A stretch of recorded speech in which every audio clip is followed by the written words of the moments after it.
অনুৰণৰ মেছেজটোৰ উত্তৰ দিয়াৰ যেন সাহস হোৱা নাছিল সন্ধ্যাৰ। তাই নাজানে মুখেৰে এনেকুৱা কথা কোনবোৰ, তাই নুবুজে শব্দ নথকা ভাষা কোনবোৰ। হাঁহিৰ ইমজি দুটা দিয়েই সামৰিলে তাই। এৰা, আজিকালিৰ যুগত অনুভৱবোৰ এই ইমজিবোৰেহে যেন ধৰি ৰাখিছেগৈ।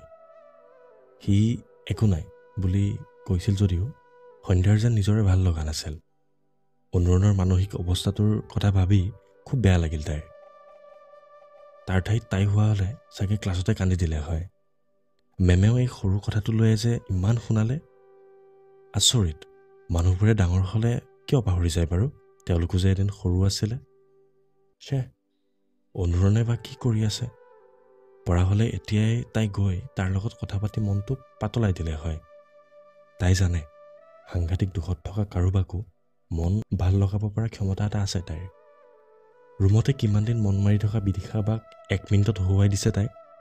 কিন্তু অনুৰণক কি কৰা যায়? দুখী দুখী ভাৱ এটাই যেন অশান্তি দিছিল সন্ধ্যাক। শেষত তাই অভিমন্যুলৈ ফোন লগালে। সি লগত থাকিলে অন্তত অনুৰণে পাহৰি থাকিব পাৰিব ক্লাছৰ কথাবোৰ।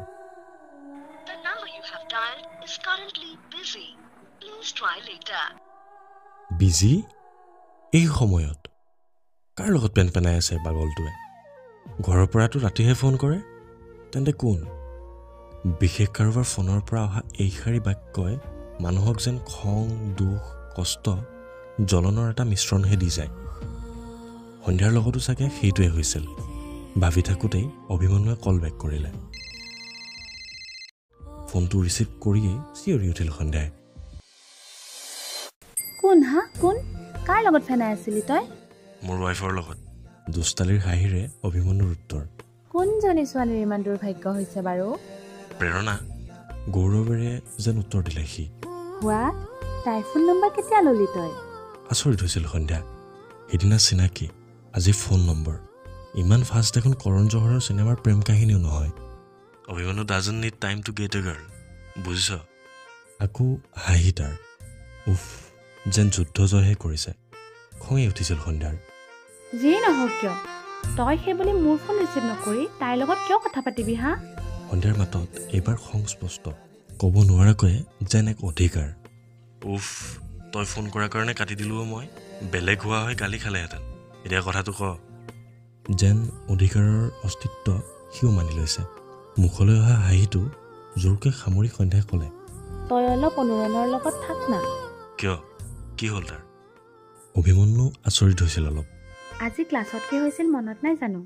তাৰ চাগে বেয়া লাগি আছে। তই থাকিলে অলপ ভাল লাগিব মনটো। সি তোৰ নিচিনা পেনেৰি বুলি ভাবিছ নেকি? উফ, তোক যিটো কৈছোঁ সেইটো কৰ না। হ'ব দে, যাওঁ বাৰু তাৰ ৰুমলৈ।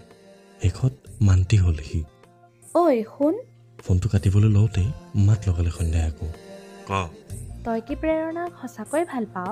সুধো নুসুধোকৈ সুধিলে তাই। পাগল নেকি তই? এনেই পাতিছোঁ কথা, নাপাওঁ ভাল চাল। কৈফিয়ত দিলে অভিমন্যুৱে। কৈফিয়ত? এৰা, য'ত ভালপোৱা থাকে তাত কৈফিয়ত চাগে থাকিবই। হ'ব দে, বাই। কিয় জানো এটা হাঁহি ওলমি ৰৈছিল সন্ধ্যাৰ মুখত। কিয় বাৰু? প্ৰেৰণাক অভিমন্যুৱে ভাল পালেই যেনিবা। তাইৰ কি হয়নো? হেই, কিনো ভাবিছে তাই? সেইটো কোনোবাই ভাল পায় নেকি? মনলৈ অহা যাযাবৰী ভাৱবোৰ আঁতৰাই থলে তাই। বৰ আচৰিতে মনটো। এই সন্ধ্যাজনীও যে আৰু। ফোনটো কাটি সন্ধ্যাৰ কথাকে ভাবিলে অভিমন্যুৱে। আনৰ দুখ যেন একেবাৰে সহিব নোৱাৰে তাই। পৰা হ'লেতো গোটেই পৃথিৱীৰ পৰা দুখ কষ্টবোৰ নোহোৱা কৰি পেলালে হয় তাই। তাইৰে আজলি স্বভাৱটোৱে সকলোৱে ভাল পায়। আচৰিত মৰমৰ ভাণ্ডাৰ এই ছোৱালীজনী। কোমল মনটোৰ বাবে পটকৈ খংটো উঠে। সেইবাবেই সিও জোকাই তাইক। কথাবোৰ ভাবি ভাবি অনুৰণৰ ৰুমলৈ বুলি ওলাল অভিমন্যু। হয়, আজি মেমে অলপ বেছিকৈ শুনালে তাক। অনুৰণৰ ঠাইত সি হোৱা হ'লে শান্ত হৈ যে সহ্য কৰিব পাৰিলেহেঁতেন আশা নাই। অনুৰণ ল'ৰাটো সঁচাই শান্ত। সেই প্ৰথম লগ পোৱাৰে পৰা এতিয়ালৈকে একেটা ৰূপতেই দেখি আহিছে তাক অভিমন্যুৱে সকলোতে। ক্লাছতে হওক, হোষ্টেলতে হওক। অৱশ্যে হোষ্টেলত অলপ কথা বতৰা পাতে বাৰু ক্লাছতকৈ। তাৰ মনত আছে, হোষ্টেলত অনুৰণ নিজেই তাৰ ৰুমলৈ আহি চিনাকি হৈছিল। ওখকৈ দেখাত গহীন যেন লগা ল'ৰাজনৰ লগত কথা পাতি ভাল লাগিছিল অভিমন্যুৰো। তাৰ ৰুমটো তলত। এই প্ৰকাণ্ড হোষ্টেলটোত ইফালৰ পৰা সিফাললৈ যাওঁতেই এজুক লাগে। পাটকাই ইউনিভাৰ্চিটিৰ আটাইতকৈ ডাঙৰ হোষ্টেল বুলিয়েই অভিমন্যুহঁতৰ গৰ্ব নথকা নহয়। অট্টালিকাৰ দৰে বৃহৎ হোষ্টেলটোক আৱৰি আছে গছবোৰে। তললৈ নামি আহোঁতে অভিমন্যুৱে তাৰ বিশেষ কায়দাৰে চুঁচৰি আহি আছিল ষ্টেম্পত। তেনেতে কাৰোবাৰ গহীন মাত, আৰু কৰচোন পাগলামি, পৰিলৈ মুখখন ভাঙি থাকক। ঘূৰি চাই দেখে দেৱাশিষ দা। একে জাপত আহি থিয় হ'লহি অভিমন্যু। দেৱাশিষ বৰা, পাটকাইৰ প্ৰিফেক্ট। সকলোৰে চিনাকি দেৱাদা। গম্ভীৰ মাতৰ দাদাজনলৈ সকলোৱে ভয় কৰে। ইয়াত বেলেগৰ হোষ্টেলৰ দৰে ৰেগিং নহয়, গতিকে ছিনিয়ৰৰ লগত জুনিয়ৰৰ চিনাকিও কম। তাৰ মাজতো অভিমন্যুৱে চিনাকি দাদাকেইজনক নিজেই মাতবোল কৰে। তেনেদৰে দেৱাশিষ দাহঁতেও তাক মৰমৰ লগতে শাসনো কৰে। বাহিৰে টানকৈ ক'লেও দেৱাদাৰ মনটো কোমল বুলি বুজে সি। সেইবাবেই দাদাজনক মানি চলে। এতিয়া ধমক খায়েই লগালগ চিধা হ'ল। নাই দাদা, এনেই মানে, ভয় ভয়কৈ ক'লে। এনেই নহয়, ঘটনা হওঁতে বেছি সময় নালাগে, ভালকৈ খোজকাঢ়ি যাব নোৱাৰ। গলগলীয়াকৈ কথাকেইটা কৈ আগবাঢ়িল দেৱাশিষ দা। অভিমন্যু আঁতৰিল। এই যে শাসনৰ আঁৰত থকা মৰম আৰু চিন্তাবোৰ, এৰা ছিনিয়ৰৰ মাজতে সম্ভৱ। অনুৰণৰ ৰুম পোৱাৰ আগত ময়ূৰৰ ৰুমটো। দুৱাৰখন আধা খোলা হৈ আছে। ইয়াকো লৈ যাওঁ বুলি সোমাওঁতে অভিমন্যুৱে দেখিলে সি শুই আছে। কাণত তাৰ হেডফোনডাল খুলি আঁতৰাই থলে অভিমন্যুৱে। বুকুত আধা মেলা হৈ পৰি আছে এখন কিতাপ। অভিমন্যুৱে চালে, অনুৰাধা শৰ্মা পূজাৰীৰ হৃদয় এক বিজ্ঞাপন। ইমান কিতাপ কেনেকৈ পঢ়ি থাকিব পাৰে এই ল'ৰাটোৱে? কিতাপখন জপাই টেবুলত থৈ দিলে সি।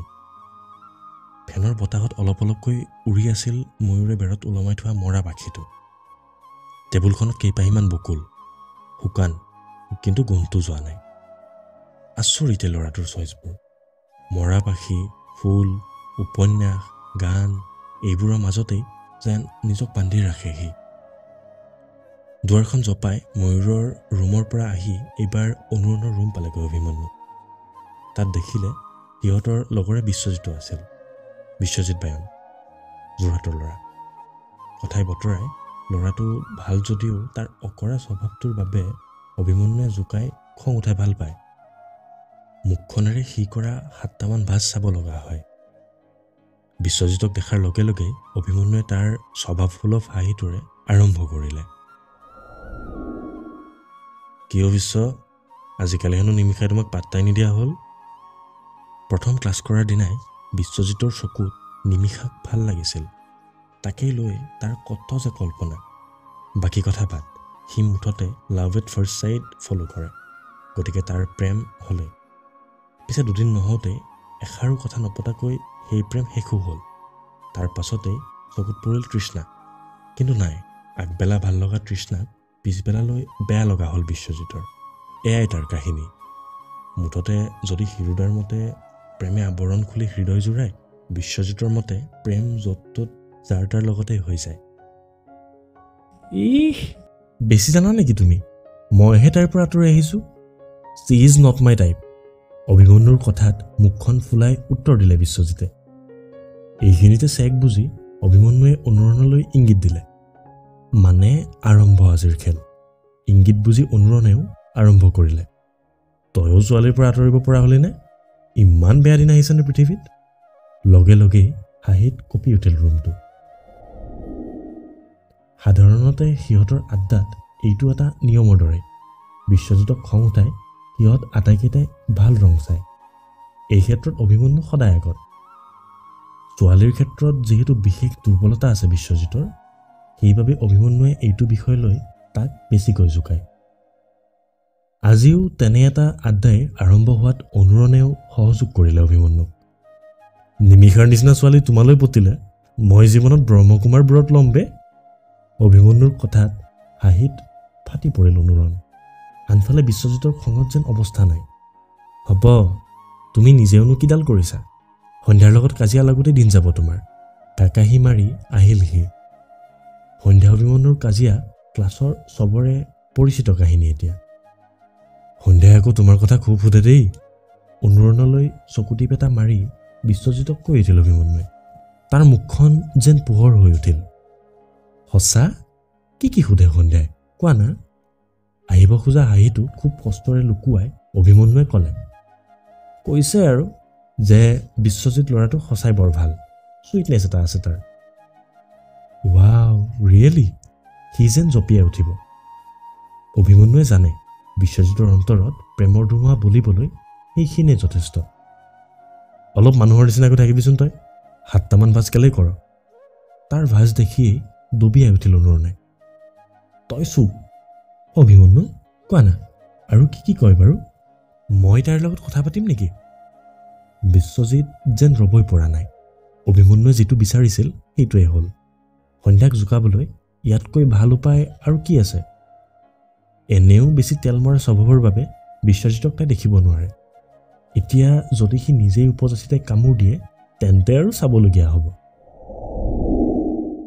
তুমি এটা কাম কৰা, আজি ইভিনিং তাইক কফি খাবলৈ লগ ধৰা, তেতিয়াহে তোমালোকে স্পেচ পাবা, বুজনিৰ সুৰত ক'লে অভিমন্যুৱে। য়েছ, মই তাইক কফি খুৱাবলৈ যাম, তাতে অলপ টাইম থাকি আহি নিৰিবিলিত বহিম।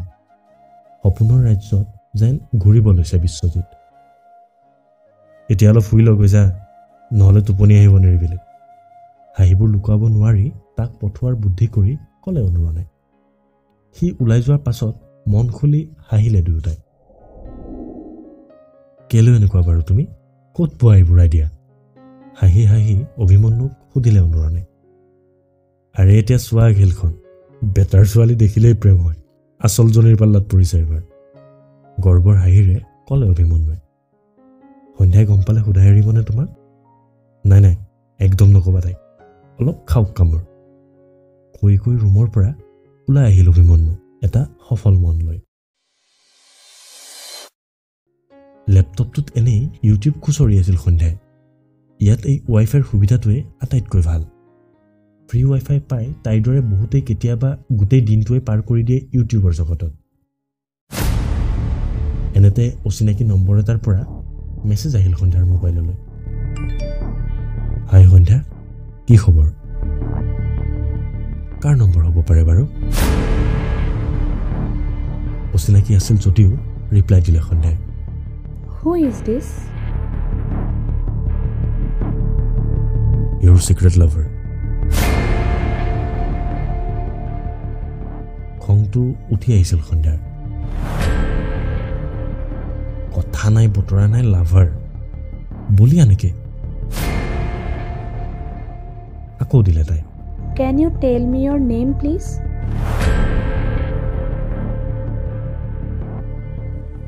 কৌশিক। সিফালৰ পৰা উত্তৰ আহিল। কৌশিক? কোন এই কৌশিক? আগতেচোন নাম শুনা মনত নপৰে, কোন বাৰু? কৌশিক? আজিলৈকেতো শুনা নাই নাম, নে ক'ৰবাত লগ পাইছে নেকি? সন্ধ্যাই মনত পেলাবলৈ চেষ্টা কৰিলে। নাই, ইয়াতৰ পৰা কৌশিক নামৰ কাকো লগ পোৱা নাই তাই।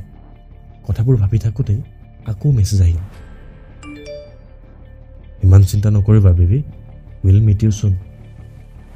বেবী? এই ল'ৰাটো পাগল নেকি বাৰু? চিনা নাই জনা নাই এনেকৈ কথা পাতে নেকি? নাম্বাৰটো ছেভ কৰি হোৱাটছএপত চালে তাই। নাই, ফটো নাই। এইবাৰ ফোন কৰি চালে, নাই, ৰিচিভ নকৰে। কোন হ'ব পাৰে বাৰু? চিনাকি নেকি কোনোবা? নে তাইৰ লগত কোনোবাই প্ৰেংক কৰিছে? সিদিনা কাশ্যপীৰ মোবাইলৰ পৰা যেনেকৈ তাই কৰিছিল। কথাটো মনত পৰি হাঁহি উঠিল তাইৰ। কাশ্যপী মহন্ত, সোৱণশিৰিৰ আটাইতকৈ উৎপতীয়া প্ৰাণীটো। তাই ৰীণাবাৰ ৰুমমেট। দুয়োজনী যে খুব ভাল মিলিছে। সিহঁতৰ ৰুমৰ পৰা তললৈ মানে এছেঞ্চিয়েল পাৰ হৈ নিৰিবিললৈ যোৱা ৰাস্তাটো দেখি থাকে। গতিকে দুয়োজনীয়ে কৰে কি? সেইফালেৰে সন্ধিয়া ওলাই যোৱা ল'ৰা ছোৱালী যোৰাবোৰক চিঞৰি জোকাই থাকে। প্ৰিফেক্ট দীপাবাই কত দিন যে গালি দিলে, বোলে কেতিয়াবা কমপ্লেইন আহিলে ৱাৰ্ডেনৰ আগত নবচাও কিন্তু নাই, আমাৰ মহাৰাণীহঁতে ল'ৰা জোকাবই। সিদিনা নিবিচৰাকৈয়ে সন্ধ্যাও সোমাবলগীয়া হৈছিল সিহঁতৰ এই কাণ্ডত। বিদিশা ৰীণাৰ পৰা পানী গৰম কৰা কেটলিটো আনিবলৈ পঠিয়াইছিল সন্ধ্যা। ৰুমটোৰ ওচৰ পাই আচৰিত হৈছিল তাই। সুহুৰি আৰু দীঘলীয়া চিঞৰ। জান ঐ, হাতখন ভালকে ধৰা, এৰি দৌৰ মাৰিব নহলে।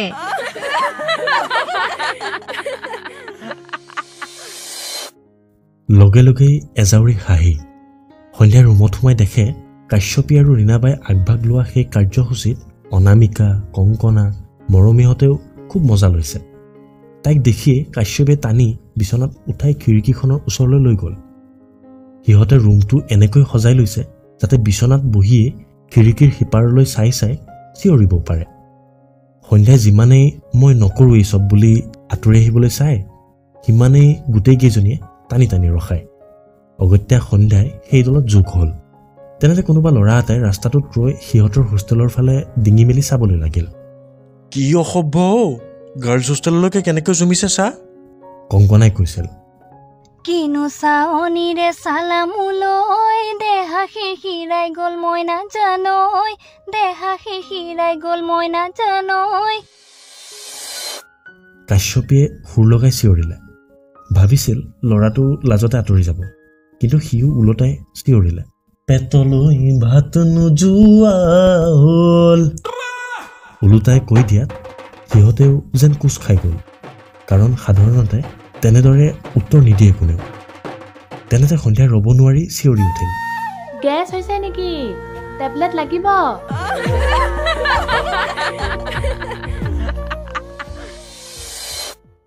আটাইকেইজনীৰ হাঁহিত কঁপি উঠিছিল গোটেই ৰুমটো। এইবাৰ ল'ৰাটো নৰল, কোবাকুবি গৈ নিৰিবিলিৰ ফালে খোজ ল'লে। লগে লগেই আকৌ হাঁহিৰ জোৱাৰ। সন্ধ্যা ৰাগিনী, তুমিচোন ছুপাৰ উষ্টম ওলালা বুলি তাইক যেন সাৱটি ধৰিছিল কাশ্যপে। ক'ব নোৱাৰাকৈ সন্ধ্যাও সেই ল'ৰা জোকোৱা গেঙত সোমাই পৰিছিল। আকৌ এদিন তেনেকুৱা আড্ডাতে কাশ্যপীয়ে আইডিয়া দিলে কাৰোবালৈ প্ৰেংক কল কৰোঁ। কালৈ কৰিব ভাবি নাপাই শেষত ময়ূৰৰ নম্বৰকে লগাইছিল। কৰোঁ বুলি ভাবিও অভিমন্যুলৈ নকৰিলে তাই। ছোৱালীৰ নম্বৰ বুলি গম পালে সি যে ওলোটাই কামোৰ দিব তাইও জানে। কাশ্যপীয়ে বেচেৰা ময়ূৰটো কমখন কামোৰ দিলেনে? মই তোমাৰ ময়ূৰী হ'ব খোজো বুলি আৰম্ভ কৰি আধা ঘণ্টামান লাগিয়ে আছিল। কিন্তু ময়ূৰে এনেকৈ কৰিব জানো তাইলৈ? নাই নাই, সি তেনেকুৱা নহয়। তেন্তে কৌশিক কোন বাৰু? ভাবি লাভ নাই বুলি মোবাইলটো থৈ শুবলৈ লৈছিল তাই।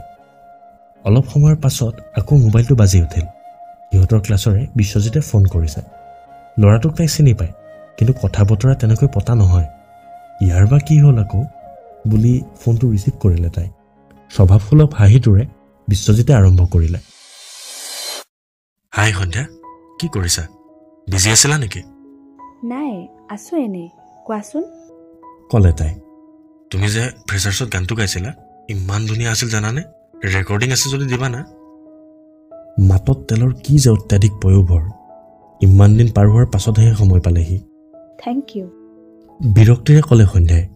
বৰ তেলিয়াব পাৰে এই বিশ্বজিৎটোৱে। বাই দ্য ৱে, আজি ইভিনিং ফ্ৰী আছা নেকি? সুধো নুসুধোকৈ সুধিলে সি। আছোঁ, কিয়? কি হ'ল ইয়াৰ? ইমান কথা সুধি আছে যে আজি? নহয় মানে, ওলাবা নহ'লে কেফত, কফি একাপ খাই আহিম, তুমি আৰু মই। সন্ধ্যাৰ যেন মূৰটো গৰম হৈ আহিছিল লাহে লাহে। কি কয় মানে ই? আজিলৈকে তাইক এনেকৈ অভিমন্যুৱেও নিজে লগ ধৰি পোৱা নাই। আৰু এই বিশ্বজিৎ, যাৰ লগত তাই আজিলৈকে হাই হেল্লৰ বাহিৰে একো কথা ভালকৈ পাতিয়ে পোৱা নাই, সি লগ ধৰিছে কফি খাবলৈ, তাকো KF-ত। KF, তেজপুৰ বিশ্ববিদ্যালয়ত ইঞ্জিনিয়াৰিং ডিপাৰ্টমেণ্টৰ SOE ফালে এখন অপেন ৰেষ্টুৰাঁ আছে। কেফেটেৰিয়াৰ দৰে ভাতৰ পৰা ফাষ্টফুডলৈকে সকলো পায় যদিও কেফেটেৰিয়াতকৈ যথেষ্ট ডাঙৰ সেইখন। তাৰ সন্মুখতে সৰু ফিল্ডখন। ৰেষ্টুৰাঁখন খোলা বাবে গোটেই ফিল্ডখন দেখি থাকে আৰু বতাহজাকো গোটেই দিনটোৱে বলি থাকে। SOEৰ চাৰিওফালে সেউজীয়াৰ মাজত আছে KF। নিৰিবিলিৰ সন্মুখৰ ভিচিৰ বঙলাটো পাৰ হৈয়ে গেষ্ট হাউচটো, তাৰ পাছতেই কমাৰ্চ ডিপাৰ্টমেণ্ট।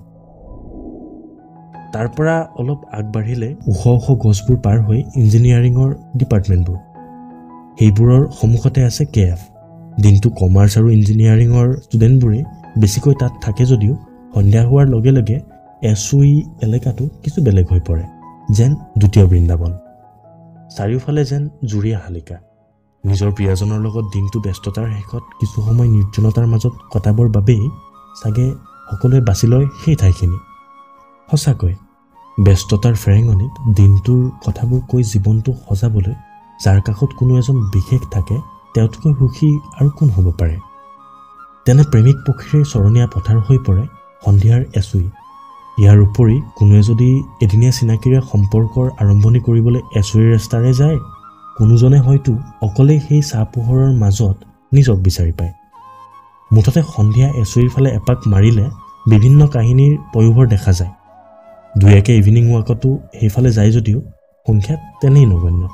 গতিকে এচুইৰ সেইফালে কিছু আচহুৱা বাবে সন্ধিয়াহঁতৰ তেনেকৈ যোৱা নহয়েই। লাহে লাহে কথাবোৰে এনেকুৱা হৈছে যে এচুইৰ ফালে যাবা নেকি বুলি সোধা মানেই ডেটৰ বাবে প্ৰপ'জেল দিয়াৰ দৰে কথা। তেনে ক্ষেত্ৰত এই বিশ্বজিতে কি সাহসত তাইক লগ ধৰিলে তালৈ? একেষাৰে নাযাওঁ বুলি কৈ ফোনটো কাটি দিবলৈ মন গৈছিল যদিও কথাটো বেয়া হ'ব বুলি ভাবিয়েই তাইক ক'লে, মোৰ লাইব্ৰেৰীলৈ যাব লগা আছে, নোৱাৰিম যাব, বেয়া নাপাবা দেই। তাক আৰু একো ক'বৰ সুযোগ নিদি ফোনটো কাটি দিলে তাই। কাইলৈ অভিক ক'ব লাগিব, সিয়েই ভালকৈ দিব ইয়াক। সিহঁতৰ হোষ্টেলৰহে ইমান সাহ তাৰ ভাবি ভাবিয়ে বিচনাত পৰিল সন্ধ্যা। এইফালে বিশ্বজিতে সন্ধ্যাৰ লগত কি কথা পাতিলে তাক জানিবলৈ উৎসুক হৈ আছিল অভিমন্যু। মনে মনে হাঁহি উঠি আছিল তাৰ। বেচেৰী সন্ধ্যা। শেষত মনটো দমাব নোৱাৰি সি উঠি আহিল বিশ্বজিতৰ ৰুমলৈ। এই ছোৱালী মানে মায়া, বুজিছা বিশ্ব, অকল মায়া। কথাখিনি কৈ কৈ তাৰ ৰুমলৈ সোমাই আহিল অভিমন্যু। এইফালে ভবামতে প্লেনটো নোহোৱাত বিশ্বৰ ট্ৰেজেডি চলিয়াই আছিল। কিয়, তোমাৰ কি হ'ল আকৌ? অভিমন্যুৰ কথা শুনি সুধিলে সি। নাই, এনেই ক'লোঁ আৰু, মোৰনো কি হ'ব। বাকী কোৱা, সন্ধ্যাৰ লগত ডেট ফিক্স হ'লনে নাই তোমাৰ? নাই অ', নাযাওঁ ক'লে তাই। লাইব্ৰেৰী যাব হেনো, দুখ মনেৰে উত্তৰ দিলে সি। ঠিকেই অনুমান কৰিছিল অভিমন্যুৱে। আজিৰ পৰা লাইব্ৰেৰীত পঢ়াৰ কথা সিয়েই কৈছিল তাইক। তাৰ লগতে যোৱাৰ কথা। সন্ধ্যাৰ অৱস্থাটোৰ কথা ভাবি মনতে হাঁহি উঠিল তাৰ। কিন্তু কাহিনীত আৰু অলপ টুইষ্ট আহক বুলি বিশ্বজিতক বুজাবলৈ লাগিল। আৰে তুমি বুজা নাই, তাই ইনডাইৰেক্টলি তোমাক ইংগিত দিছে যে তাই লাইব্ৰেৰীলৈ যাব, গতিকে তাতে লগ পাব। আকৌ তুমি যোৱা লাইব্ৰেৰী, লগ কৰা, আৰু এনেকুৱা বিহেভ কৰিবা যেন তুমি কোইনচিডেণ্টলিহে লগ পাইছা। আকৌ যেন পোহৰ হৈ উঠিল বিশ্বজিতৰ মুখখন। Wow, you are the great. মই যেন বুজাই নাছিলোঁ পাই, যাম মই। আৰু যেতিয়া তাই কিতাপখন লৈ আনিব মই নেদেখাকৈ খুন্দা এটা মাৰিম। কিতাপখন পঢ়ি যাব আৰু মই ক'ম চৰি, তাই ক'ব ইটছ অ'কে। তাৰপাছত আমি একাপ কফি খাম, আৰু তাৰপাছত সোধা মুখতে অভিমন্যুৱে হঠাৎ চৰচৰণি খাই উঠিল। বেচেৰে হ'ল বুলি কিমান সময় আৰু হাঁহি ৰখাব।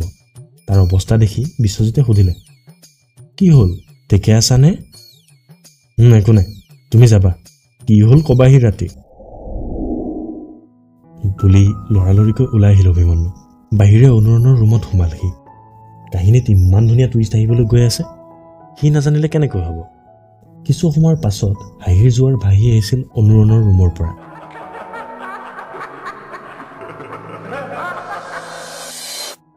কিছু সময় পাৰ হ'ল, সন্ধ্যা শুই আছিল।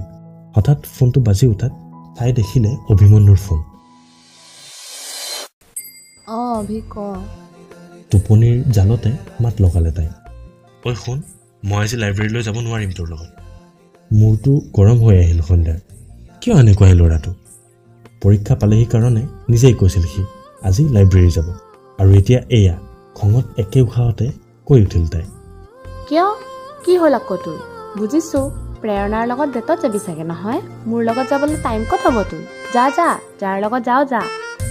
আৰে চুপ, ইমান কেনেকৈ বকিব পাৰ বে? চিঞৰি উঠিল অভিমন্যুৱে। নবকি কি কৰিম? মোৰ লগত যাম বুলি এতিয়া বেলেগৰ লগত? মুখখন যেন ফুলি উঠিছিল তাইৰ। নাযাওঁ মই কাৰো লগত, আজি খেল আছে, মই পাহৰি গৈছিলোঁ। খেল চাব লাগিব, কোহলিৰ বেটিং এৰিব পাৰিম জানো মই? সন্ধ্যাৰ কথাৰ মাজতে ক'লে সি। তাকেনো নকওঁ কিয়? কোহলিৰ খেল আছে যেতিয়া আৰু মোক ক'ত পাত্তা দিবি? তেতিয়াহে যেন শান্ত হ'ল সন্ধ্যা। য়েছ, ক্ৰিকেট ইজ মাই লাইফ, বুজিছ? এতিয়া বাই। ফোনটো কাটি দিলে সি। সন্ধ্যাই জানে ক্ৰিকেট বুলিলেই পাগল অভিমন্যু কেতিয়াবা ৰাস্তাৰে খোজকাঢ়ি গৈ থাকোঁতেও দৌৰ এটা মাৰি বলিং কৰিবলৈহে যেন লয় তাইৰ খং উঠে বলি আমি কিয় কৰোঁ ৰাস্তাৰ মাজত সন্ধ্যাৰ কথাত তাৰ বিশেষ সুৰটোৰে কয় সি লাগ বেয়া বুজিছ ঘৰত নিদিলে নহ'লে কোহলিৰ লগত আজি এই অভিমন্যু শৰ্মা থাকিলেহেঁতেন হাঁহি হাঁহি সন্ধ্যাও কয় ইণ্ডিয়াৰ লাগ ভাল নহ'লে বৰ বেয়াকৈ হাৰিলহেঁতেন বিৰাট কোহলিৰ আজন্ম পূজাৰী যেন সি পাগলটো এতিয়া নাযায় যেতিয়া প্ৰিয়াকে লগ ধৰিব লাগিব আৰু ভাবিলে সন্ধ্যাই অভিমন্যুৰ লগত কাজিয়া লাগোতে ৰুমত বিদিশাৰ উপস্থিতি একেবাৰে পাহৰি গৈছিল সন্ধ্যাই এতিয়া ফোনটো থোৱাৰ পাছত বিদিশাই হাঁহি থকা দেখিয়ে লাজ লাগিল তাইৰ কি হ'ল অভিমন্যু বেলেগৰ লগত যাব বুলি ইমান খং নে বিদিশাই সুধিলে নাই বা নহয় মানে ঠিক নাই দেই এনেকৈয়ে পাছত প্ৰেমৰ জালত সোমাবাগৈ প্ৰেম তাকো সেই পাগলটোৰ লগত ন' ৱে বা কি যে কোৱা আৰু চিঞৰি উঠিল সন্ধ্যা হ'ব হ'ব বাৰু বুলি হাঁহি হাঁহি ওলাই আহিল বিদিশা বিচনাত পৰি অকলশৰে সন্ধ্যাই ভাবিবলৈ লাগিল অভিমন্যু বেলেগৰ লগত যোৱাৰ কথা ভাবি তাই ইমান কিয় খং উঠিছিল বাৰু